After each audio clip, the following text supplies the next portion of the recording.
മഴ നിന്ന് പെയ്യുന്ന മട്ടാണല്ലോ. കുടയുണ്ടോ ഇവിടെ? ഇല്ലല്ലോ സാർ, ഒരു പഴയ കുട ഉണ്ടായിരുന്നു. അതിവിടെ നിൽക്കുന്ന ഇറക്കാൻ വീട്ടിൽ പോയപ്പോ എടുത്തുകൊണ്ട് പോയി. അപ്പൊ പോകാൻ എന്താ ഒരു വഴി?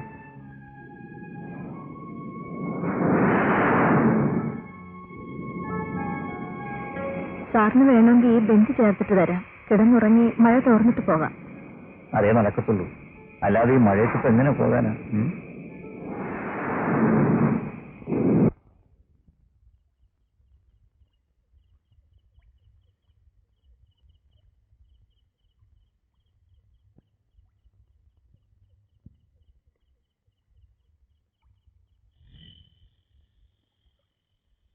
അയ്യോ, എന്താ ഇത്? ഉള്ള മഴ മുഴുവൻ നനഞ്ഞു. മഴ പെയ്തപ്പോ വീട്ടിലേക്ക് ഓടി വരാൻ എന്താ?